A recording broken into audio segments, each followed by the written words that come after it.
The massive space station hung in the darkness like a silver jewel floating around the bright star Vega. Admiral Taman stood at the center of the great council chamber looking at hundreds of alien beings from across the galaxy. The chamber was so huge that clouds actually formed near the ceiling and the walls curved upward until they disappeared into shadows. All around him, the members of the Galactic Council sat in their floating chairs made of crystal and light. Each alien was tall and graceful with silver skin that seemed to glow softly in the dim lighting. Their large eyes held wisdom gathered over thousands of years of peaceful existence. Their voices made musical sounds when they spoke, creating harmonies that filled the vast space. Admiral Taman raised his long, elegant hand for silence. The musical chatter slowly died down as all eyes turned toward him. He had called this emergency meeting to discuss something very important, something that could change the galaxy. Forever 3 months ago, our deep space scouts discovered something amazing. He began, his voice carrying clearly through the chamber without any need for amplification. A small blue planet orbiting a yellow star in what the locals call the Milky Way galaxy. The planet is covered in water and green lands, and it supports life. Excited whispers filled the chamber like wind through silver bells. The discovery of new life was always cause for celebration. The Galactic Council had been searching for new civilizations for over 10,000 years, and each discovery brought joy to their peaceful hearts. Council member Sora floated forward in her crystal chair. Her silver hair moved like liquid mercury as she spoke. What kind of life, Admiral? She asked. Have they achieved space travel yet? Do they show signs of advanced technology? Admiral Taman smiled and shook his head. The creatures call themselves humans, and they appear to be in the very early stages of development. Our scouts watched them for 2 full weeks and saw only the most basic signs of civilization.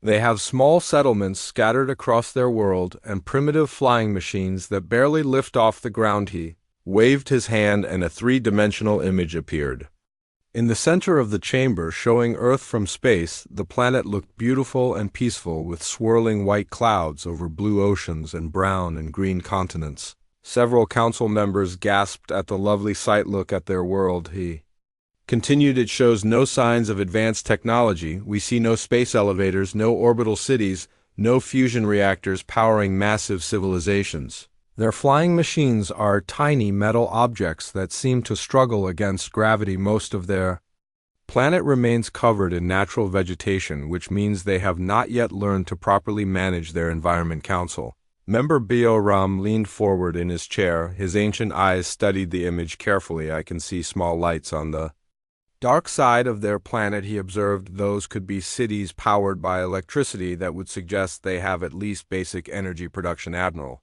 Taman nodded. Yes, they have discovered fire and electricity, but nothing more advanced. Our sensors detected no nuclear energy, no antimatter reactors, no quantum field generators. They seem to be burning primitive fuels like wood and ancient carbon deposits to power their simple machines. The image changed to show closer views of Earth. Cities appeared as small clusters of buildings connected by thin lines that the scouts assumed were walking paths. Vehicles moved slowly along these paths like insects crawling across the ground. Everything looked tiny and harmless. From space. Sora spoke again with excitement in her musical voice. Admiral, this is wonderful news. Another primitive species to guide and nurture. We can offer them the gift of galactic civilization, teach them about peace and harmony, help them grow beyond their current limitations. The chamber filled with agreement as hundreds of alien voices created a symphony of approval. The Galactic Council had done this many times before. Over their long history, they had discovered 847 different worlds with intelligent life. Each time they approached with gifts and knowledge. Each time the primitive species gratefully accepted their guidance. Never once had any species refused their help. The very idea seemed impossible to these peaceful beings. Every intelligent creature they met recognized the wisdom of joining their great alliance. Every species eventually learned to live in harmony, just as the council members had learned thousands of years ago. Ram raised his hand to speak. Admiral, he said, I have studied 847 first contact missions in my long lifetime. Every one followed the same pattern. The primitive species initially shows fear, then curiosity, then gratitude as they realize we offer only friendship and knowledge these humans will surely follow. The same path Admiral Taman agreed completely. He had been present for 37 first contact missions himself and had seen the same peaceful outcome every time. The pattern never changed. Primitive species always wanted to learn, always wanted to grow, always wanted to join something greater than themselves. Young diplomat Jinho floated eagerly in his chair near the back of the chamber. "Admiral," he called out, "may I volunteer for this mission? I have studied primitive species my entire life, and I believe I could help these humans understand our peaceful intentions." "Admiral." Tannen looked at the young alien with approval. Jinho was one of their most promising diplomats. Smart and patient and genuinely caring about primitive species. He had successfully completed 12 first contact missions already, and each one had gone perfectly. "This mission should be very simple," Jinho the Admiral replied. "These humans appear even more primitive than most species we encounter. They have no space weapons, no defensive systems, no way to harm our ships. Even our smallest diplomatic vessel would seem like magic to them." Jinho practically glowed with excitement. He began planning immediately. "I will bring gifts of technology," he said, "medical supplies that can cure their diseases, energy crystals that can power their primitive machines, translation devices so we can communicate clearly, food synthesizers so they never experience hunger again." Other council members offered suggestions. Beautiful artworks from the peaceful worlds, cultural music that promotes harmony and understanding, star charts showing the location of friendly civilizations, seeds from plants that grow easily and provide perfect nutrition. The chamber buzzed with activity. As everyone contributed ideas for helping these primitive humans, everyone felt confident that this would be another successful first contact mission, another peaceful species joining their great galactic family. Admiral Taman raised his hand again. "For attention, the Council has decided," he announced. "We will send Jinho to make first contact with these humans. We will offer them membership in our galactic community, teach them our ways of peace, guide them slowly toward civilization." The entire chamber erupted in musical celebration. Hundreds of voices joined together in the traditional song of welcome that they would teach to these new humans. The sound was so beautiful that it seemed to make the very air shimmer with joy. Jinho began preparing immediately. He packed his ship with everything needed for a perfect first contact mission.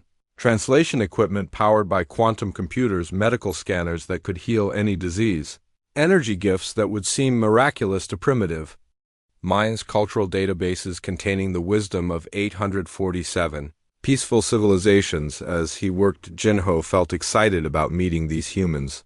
They looked so small and harmless in the scouting reports. Their little cities seemed quiet and peaceful. Their primitive flying machines moved slowly and carefully as if they were afraid of their own sky. Admiral Taman visited Jinho's ship before departure. "This will be the easiest mission of your career," he said with confidence. "These humans have no space technology, no weapons that could threaten you, no reason to fear or resist our peaceful contact. Simply show them our gifts, explain our intentions, and wait for their grateful acceptance." Jinho launched his diplomatic ship toward the distant blue planet. The journey would take several days, even with their fastest engines, but he felt no urgency. These humans had been primitive for thousands of years already.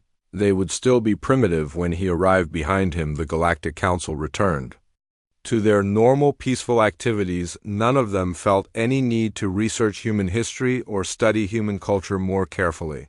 The pattern was always the same: primitive species plus peaceful contact equals grateful acceptance. They had no idea how wrong they were about to be. Jinho's ship glided silently through the dark space between stars toward the small blue planet Earth. His vessel was beautiful and elegant, like everything the peaceful aliens created. The hull curved smoothly and reflected starlight like polished silver. Soft lights glowed from within, casting gentle shadows across the quiet interior inside his comfortable cabin.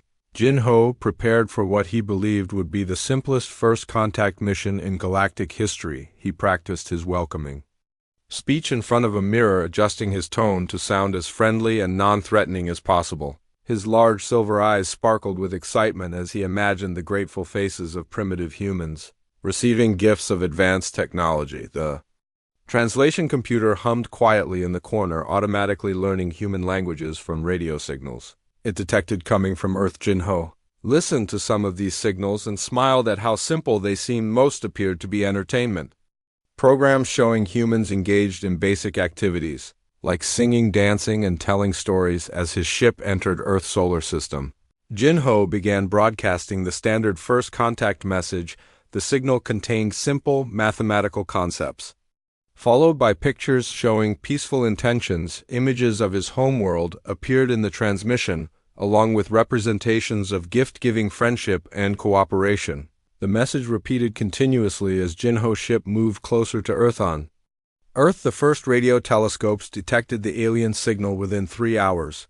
Dr. Minho sat in his laboratory at Seoul National University staring at computer screens filled with impossible data. His hands shook slightly as he realized what he was seeing. The signal was clearly artificial, clearly intelligent, and clearly coming from somewhere beyond Earth's solar system. The mathematical sequences were elegant and purposeful. The images that followed showed an advanced civilization offering contact. Dr. Minho had dreamed of this moment his entire life, but now that it was happening, he felt more terrified than excited. Humanity was about to learn they were not alone in the universe. Emergency meetings began immediately in government buildings.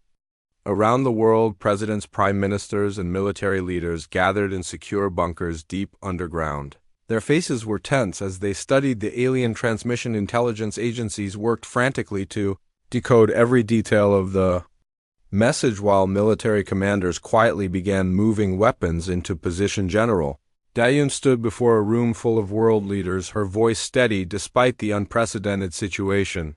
"The alien signal is definitely peaceful in nature," she reported. "The images show gift-giving, cultural exchange, and what appears to be an invitation to join some kind of galactic community.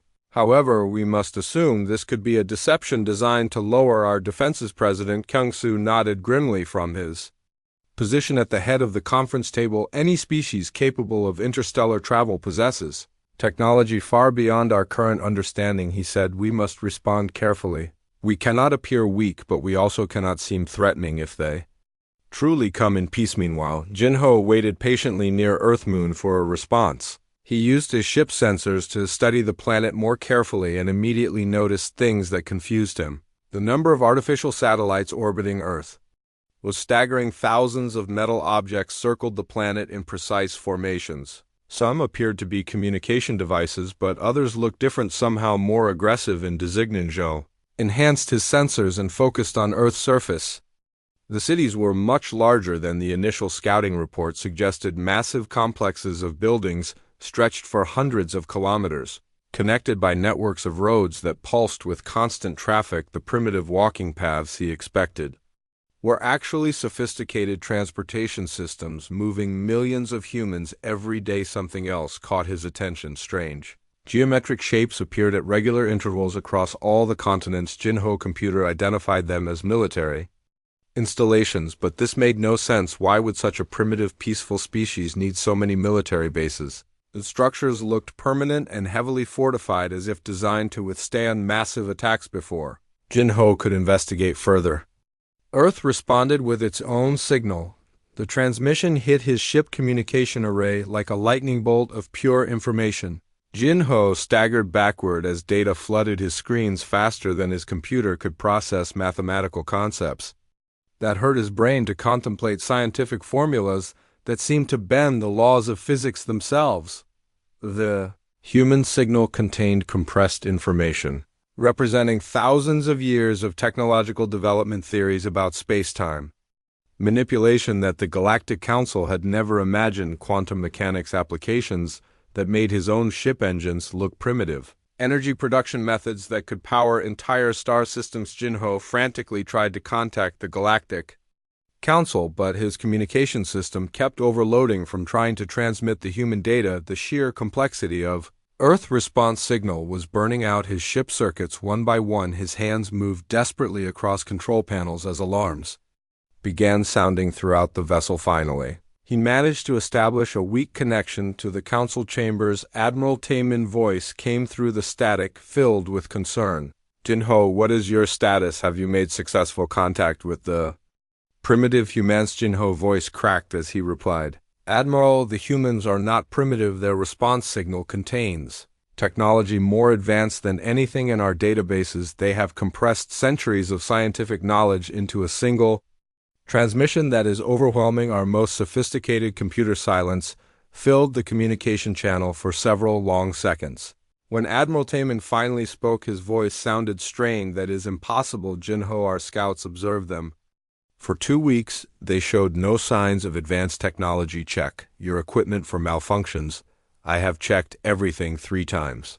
Admiral Jinho replied desperately. The signal is genuine. The humans possess scientific knowledge that surpasses our own in multiple fields. They understand quantum mechanics at a level we have never achieved.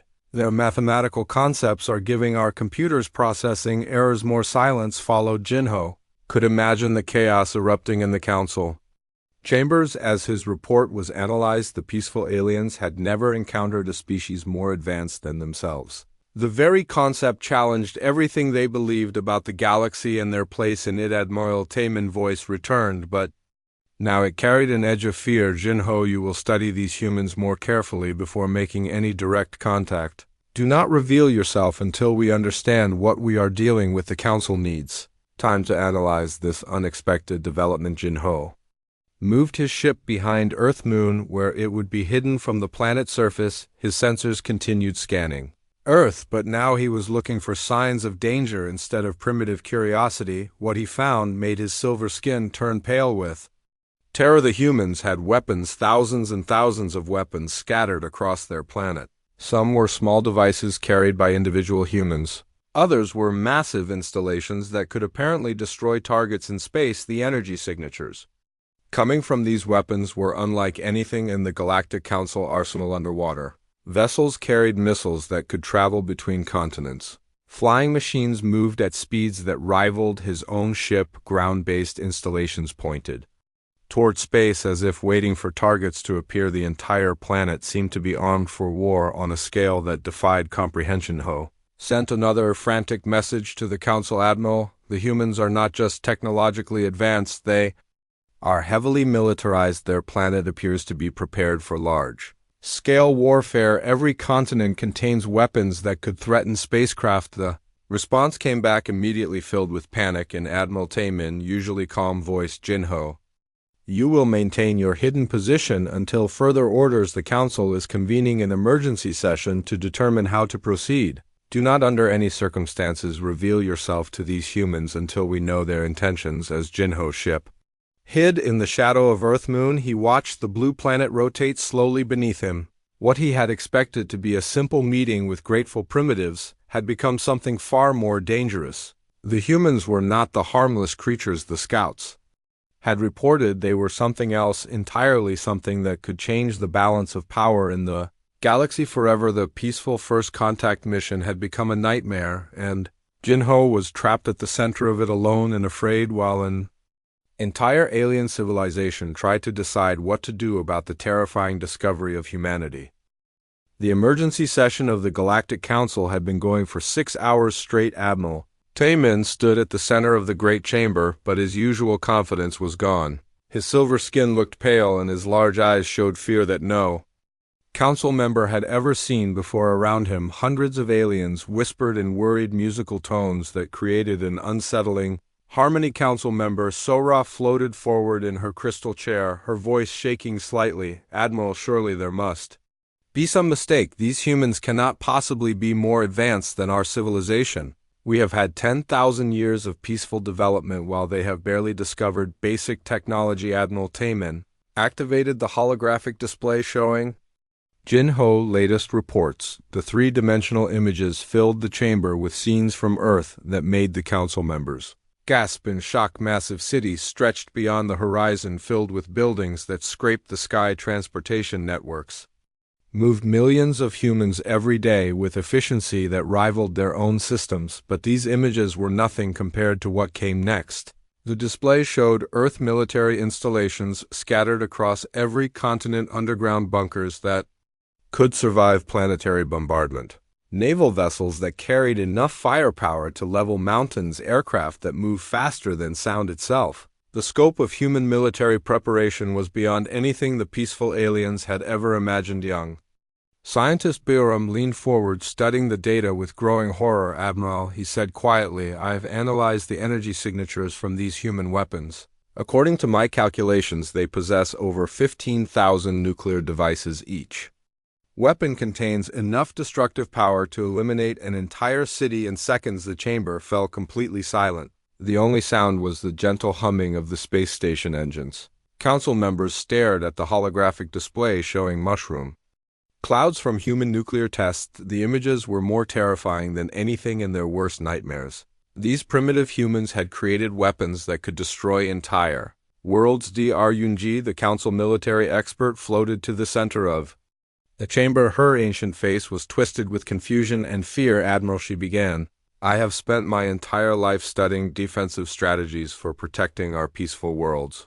But these humans have developed offensive capabilities that make our defenses completely useless." She waved her hand and the display changed to show human military history. Battle after battle stretched across thousands of years. Humans fighting with swords, then guns, then bombs, then nuclear weapons. The progression was relentless, showing a species that had perfected the art of warfare while advancing their technology. "Look at their development pattern," Dr. Yunji continued. Her voice grew more frightened with each word. "These humans have fought over 14,000 wars in their recorded history. They have never known true peace. They develop new weapons with every generation. Each conflict teaches them better ways to destroy their enemies." Admiral Taman felt his heart beating rapidly inside his chest. The Galactic Council had never encountered violence on this scale. Their own species had eliminated warfare thousands of years ago through peaceful discussion and mutual cooperation. The idea that an intelligent species would continue fighting while developing advanced technology seemed impossible. The display showed more horrifying details. Human submarines that could launch continent-destroying missiles from underwater. Human aircraft that could deliver nuclear weapons anywhere on the planet within hours. Human satellites in space that could coordinate attacks across the globe. The entire species seemed designed for warfare. "Sora," voice whispered through the chamber like a cold wind. "Admiral, what kind of species develops such terrible weapons while also creating beautiful art and music?" "The humans' radio signals show they are capable of love and creativity, yet they build devices meant for mass destruction." Admiral Taman had no answer for her question. Nothing in 10,000 years of galactic history had prepared them for this situation. Every species they had encountered before wanted peace, wanted cooperation, wanted to join their galactic community, but these humans seemed to embrace conflict as a natural part of existence. A Jinho voice came through the communication system from his hiding place behind Earth Moon. "Admiral, I have more disturbing news to report. The humans appear to be actively fighting multiple wars even while developing space technology. They are conducting military operations on 3 different continents while simultaneously launching rockets into orbit." The council members looked at each other with growing panic. Their peaceful minds could not comprehend a species that fought wars while reaching for the stars. Everything they knew about civilization suggested that intelligent beings naturally evolved beyond violence once they achieved advanced technology, but humans seemed to be different. They had somehow combined incredible technological advancement with an appetite for warfare that defied all logic. Their weapons were more sophisticated than galactic council technology, yet they continued building even more destructive devices. Dr. Yunji accessed her historical databases. "Admiral," she said, "I have reviewed the combat capabilities of all 847 species in our alliance. Combined together, all of our worlds could not match the military power that these humans have developed on a single planet. They possess enough weapons to destroy our entire civilization." The chamber erupted in frightened voices as council members began to understand the true scope of the threat. Earth was not just another primitive world waiting for guidance. Earth was a heavily armed fortress inhabited by a species that had spent thousands of years perfecting the art of warfare. Admiral Taman raised his hand for silence, but his own voice shook when he spoke. "We sent Jinho to make peaceful contact with what we believed were primitive creatures. Instead, we have discovered a military powerhouse that could threaten every world in our alliance. His small diplomatic ship has no defenses against human weapons technology." The holographic display showed more evidence of human military might underground. missile silos that could launch nuclear weapons into space, orbital defense platforms that could shoot down approaching spacecraft, laser weapons that could burn through the hull of any Council ship, space-based radar systems that were probably already tracking Jinho vessel Council member. Beorem floated forward with new data. Admiral, he reported, I have calculated the defensive capabilities of Jinho ship against human weapons. The results are terrifying. His vessel could be destroyed instantly by even their most basic military equipment. He is completely helpless if the humans decide to attack. Fear filled the chamber like a toxic cloud. The peaceful aliens who had spent 10,000 years believing themselves the most advanced species in the galaxy suddenly realized they were facing something far beyond their understanding. These humans were not grateful primitives waiting for guidance. They were potential conquerors with the power to destroy entire civilizations. Admiral Taman made the hardest decision of his long life. Jinho, you will maintain your hidden position and avoid all contact with the humans until further notice. The Council must determine how to proceed without provoking these dangerous creatures into hostile action. The transmission ended, leaving Jinho alone behind. Earth-Moon watching a planet full of beings who could destroy him without effort. The simple first contact mission had become a nightmare that threatened the existence of their entire peaceful civilization. In the Council chamber, hundreds of aliens sat in stunned silence trying to process the terrifying truth. They had stumbled upon a species that combined advanced technology with military thinking. Unlike anything they had ever encountered, these humans were not just different, they were potentially the most dangerous beings in the galaxy. The peaceful age of the Galactic Council was ending, and none of them knew how to deal with the nightmare that was humanity. The underground command center beneath Geneva buzzed with activity like a disturbed ant hive. President Kyung-soo of the Global Defense Coalition stood before the largest gathering of world leaders in human history. Representatives from every nation sat around a circular table that seemed to stretch forever, while holographic displays showed real-time data from around the planet above them. Satellites tracked the alien ship hiding behind the moon, while deep space radar installations on 6 continents monitored for additional alien vessels. The entire human military had quietly shifted to high alert. Without causing public panic, every nuclear submarine had moved to battle stations. Every missile defense system had been activated. Every space-capable weapon had been aimed at the lunar region. President Kyung-soo looked around the table at faces that showed a mixture of excitement, fear, and determination. The alien first contact signal had changed everything humanity had dreamed of for decades, but now that contact was actually happening, nobody felt ready for the reality of the situation. Dr. Minho sat near the center of the table, surrounded by stacks of printed analysis reports and multiple computer screens showing alien signal data. His usually neat appearance was disheveled from working 18 hours straight without sleep, but his eyes burned with scientific curiosity that overcame his exhaustion. Mr. President, he began, his voice hoarse from fatigue, I have completed my analysis of both alien transmissions. The first signal was clearly designed for peaceful first contact, containing basic mathematical concepts and images showing friendship and cooperation. However, their second response to our signal was far more interesting. The main holographic display changed to show complex waveform patterns and data streams. Dr. Minho continued, the aliens' response to our transmission shows they were completely overwhelmed by the information we sent. Their signal contained multiple error codes and system failures, as if their computers could not process our scientific data. General Yoon leaned forward from her position across the table, her weathered face showing skepticism. Dr. Minho, she said with military precision that suggests their technology might be less advanced than we initially assumed. Any species capable of interstellar travel should have computers powerful enough to handle our mathematical concepts. President Kyung-soo nodded thoughtfully. What concerns me more is their behavior pattern after receiving our response. The alien ship immediately withdrew to a hidden position behind the moon that suggests either hostile reconnaissance or fear of our capabilities. Neither option is particularly comforting. Intelligence Director J1 activated his own display showing satellite tracking data of the alien vessel. Mr. President, our deep space monitoring stations have confirmed the alien ship has been scanning our planet extensively for the past 12 hours. Their sensor sweeps have focused primarily on military installations, nuclear facilities, and space launch sites.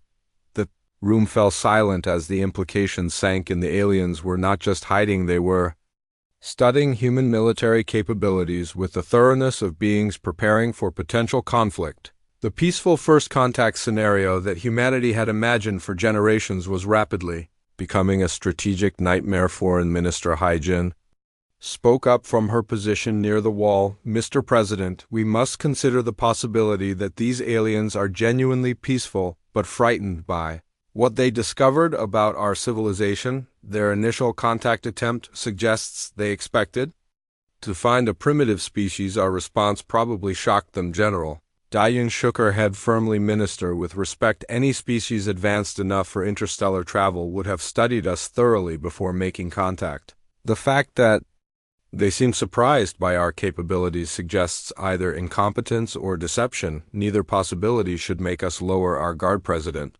Kyung-soo studied the data displays showing the alien ship location. Every few minutes the vessel moved, slightly maintaining its position in Earth-Moon shadow while continuing its sensor sweeps. The behavior pattern was consistent with military reconnaissance. Despite the peaceful nature of their initial contact signal, Dr. Minho cleared his throat. "To get attention, Mr. President, I believe we need to consider a third possibility. These aliens may come from a civilization that has never encountered a militaristic species. Their technology appears designed for peaceful purposes rather than warfare. They might be genuinely confused by our defensive preparations." Secretary Won-sik activated another display showing human military readiness statistics. "Mr. President, regardless of alien intentions, we now have confirmation that non-human intelligence exists in the galaxy. We must assume other species are watching this first contact situation. Our response will set the precedent for all future alien encounters." The weight of that responsibility settled over the room like a heavy blanket. Humanity was not just dealing with one alien species, but potentially representing themselves to an entire galactic community. The decisions made in the next few hours could determine the future relationship between humans and whatever civilization existed among the stars. President Kyung-soo made his decision. "We will attempt peaceful contact, but from a position of strength," he announced. "Our response must show that humanity is capable of both cooperation and self-defense. We cannot appear weak, but we also cannot seem unnecessarily aggressive." The main display changed to show a carefully crafted transmission that had been prepared by teams of linguists, scientists, and military strategists. The message contained human art, music, and scientific achievements alongside clear demonstrations of military capability. Images of nuclear weapons, space defense systems, and orbital strike platforms were interwoven with pictures of human families, children playing in cities at peace. General Dayun nodded approvingly at the transmission design. "The message essentially tells them we can be friends or enemies depending on their intentions," she said. "It shows we have the capability to defend ourselves while expressing our desire for peaceful relations." Dr. Minho studied the transmission data. "This approach should give us valuable information about their intentions," he added. "If they respond with fear, we know they are not hostile. If they respond with aggression, we know they pose a threat. Either way, we will have a better understanding of what we are dealing with." President Kyung-soo authorized the transmission. "Launch the message," he ordered, "and maintain full defensive readiness. All military units are to remain at high alert but avoid any actions that could be interpreted as hostile unless the aliens demonstrate clear aggressive intent." The message launched from the most powerful transmitter array on Earth, racing toward the alien ship at light speed. Meanwhile, every space-capable weapon system on the planet quietly targeted the lunar region where the alien vessel hid. The transmission would reach the aliens in just over 1 second, and humanity would have their answer about alien intentions within minutes in command centers. Around the world, military leaders watched their screens while holding their breath. The next few minutes would determine whether humanity's first contact with alien intelligence would lead to peaceful cooperation or interstellar warfare. President Kyung-soo looked around the table at faces representing all of human civilization. "We are about to learn whether we are alone in wanting peace or whether the galaxy is full of species as complex and potentially dangerous as ourselves," he said quietly. Prepare for either possibility. The message reached the alien ship, and humanity waited for a response that would change the course of history forever. The age of human isolation was ending, and nobody knew what would replace it. Jinho's hands trembled as he received the second human transmission. The message hit his ship communication array like a digital tsunami, flooding his screens with information that made his advanced alien mind struggle to comprehend what he was.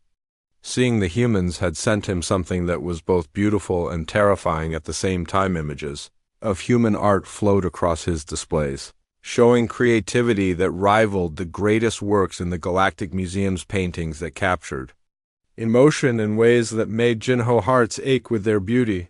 Music that seemed to speak directly to his soul despite being created by an alien species. Poetry that expressed universal truths about love, loss, and hope in ways that transcended species barriers, but interwoven with this beauty were demonstrations of military power that made Jinho's skin turn pale with fear. Nuclear weapons exploding with the force of dying stars, space-based defense platforms that could vaporize approaching ships, orbital strike systems that could eliminate entire cities from hundreds of miles above the surface. The message was crystal clear in its meaning. The humans were saying they could create beautiful art or terrible destruction depending on how the aliens chose to proceed. Jinho realized he was looking at an ultimatum delivered with such elegant sophistication that it took his breath away. He immediately transmitted the human message back to the Galactic Council, knowing that what he was about to show them would shatter their peaceful worldview forever. The quantum communication link carried the transmission across the galaxy in seconds, reaching the council chambers where hundreds of aliens were still debating what to do about the Earth situation. Admiral Taman was speaking to the assembled council members when the new transmission arrived. The holographic display activated automatically, showing the human message to every alien in the chamber. The beautiful human art appeared first, causing gasps of appreciation from beings who had spent thousands of years collecting artistic treasures from across the galaxy. Sora floated forward with wonder in her large eyes. Admiral, she whispered, these humans have created beauty that surpasses our greatest artists. Their understanding of color and form and emotional expression is remarkable. They must surely be a species capable of peaceful cooperation. But then the military demonstrations began playing, and the chamber fell into horrified silence. Nuclear explosions lit up the display with destructive power that dwarfed anything in the council arsenal. Space weapons tracked across the hologram with precision that showed humans could eliminate targets anywhere in their solar system. Dr. Yunji stared at the human weapons with professional terror. Admiral, her voice shaking, these humans have developed military technology that makes our defenses completely obsolete. Their orbital strike platforms could destroy our entire homeworld from distances we cannot even reach with our fastest ships. The contrast between human artistic beauty and military devastation created a cognitive dissonance that the peaceful aliens could barely process. How could the same species that created such magnificent art also build weapons designed for such terrible destruction? The contradiction challenged everything they believed about the nature of intelligent life. Council member Bo-Ram accessed his cultural databases, trying to find some precedent for this situation. Admiral, he reported, I have reviewed the development patterns of all 847 species in our alliance. None of them ever combined advanced artistic achievement with military technology of this sophistication. Admiral Taman felt the weight of impossible choices pressing down on his shoulders. The council faced options that all seemed to lead to disaster. They could withdraw from Earth and pretend the humans did not exist, but that would leave a heavily armed species. Knowing about alien civilization, they could attempt to negotiate with the humans, but their diplomatic protocols assumed dealing with primitive, grateful species, not potential equals who could destroy them. They could try to build a military alliance against the humans, but their peaceful member worlds had no experience with warfare and would be defenseless against human weapons. The holographic display continued showing human capabilities: submarines that could launch planet-killing missiles from ocean depths, aircraft that moved faster than council ships could track, ground-based laser systems that could burn holes through spacecraft hulls. The scope of human military preparation suggested A species that had been planning for interstellar warfare for a decades. Voice whispered through the chamber like wind through dead leaves. Admiral, perhaps we should offer these humans membership in our alliance as equals rather than as primitive students. If they possess technology superior to our own, maybe we should be learning from them instead of trying to teach them. The suggestion sent shockwaves through the chamber. Council members who had spent centuries believing themselves the most advanced beings in the galaxy suddenly faced the possibility that they were actually behind human development. The psychological impact was devastating for species that had built their entire identity around technological and cultural superiority. Dr. Eun activated her own analysis displays. Admiral, she said, I have been studying human military history, and I believe we are facing something unprecedented. These humans have spent their entire development period in a state of competitive warfare. Each conflict taught them to innovate faster, to build better weapons, to think more strategically about survival. She paused, letting the implications sink in before continuing. Our species achieved peace 10,000 years ago, and since then our development has stagnated. We focused on cultural refinement and social harmony, while they focused on technological advancement driven by the necessity of survival. They have simply evolved faster than we have. The admission was like a knife through the heart of Council pride. Everything they had believed about the natural progression of intelligent species was being proven wrong. The humans represented a completely different evolutionary pathway, one that combined creativity with aggression in ways that produced incredible technological advancement. Admiral Taemin realized they faced a choice that would define the future of their entire civilization. They could acknowledge human superiority and try to learn from them despite the psychological trauma this would cause their member worlds, or they could try to maintain their position through deception and manipulation, risking a war they could not win. Young Jinho voice came through the communication system from his hiding place behind Earth. Moon, Admiral, I believe the humans are waiting for our response to their message. Their sensors are tracking my ship and they could destroy me at any moment, but they are showing restraint. Council chamber buzzed with worried conversations as hundreds of aliens tried to process the reality of their situation. They had stumbled upon a species that challenged every assumption they held about intelligent civilization and the nature of peaceful development. Admiral Taemin made the hardest decision of his life. The Council will attempt diplomatic contact with the humans as equals, he announced, but we will also begin emergency preparations to protect our member worlds. If negotiations fail, Jinho, you are authorized to initiate formal diplomatic contact. The transmission ended, leaving Jinho alone with the knowledge that he was about to make contact with a species that could destroy his entire civilization. If the conversation went wrong, the peaceful first contact mission had become a desperate attempt to avoid interstellar warfare in the Council chambers. Hundreds of aliens began the painful process of accepting that they were no longer the most advanced species in the galaxy. The age of Council dominance was ending, and the age of human influence was about to begin, whether they liked it or not. Jinho broadcasts a formal diplomatic message to Earth requesting peaceful negotiations. His message explains the Galactic Council's initial mistake. They underestimated human advancement and now seek to establish proper diplomatic relations between equals. Jinho's ship moves from behind the moon to a neutral position, demonstrating peaceful intentions while remaining ready to flee if threatened. Earth responds by sending a small delegation to meet with Jinho in space. The human diplomatic team includes Dr. Minho as chief scientist, General Da-yoon as military advisor, and Ambassador Jae-sung as lead negotiator.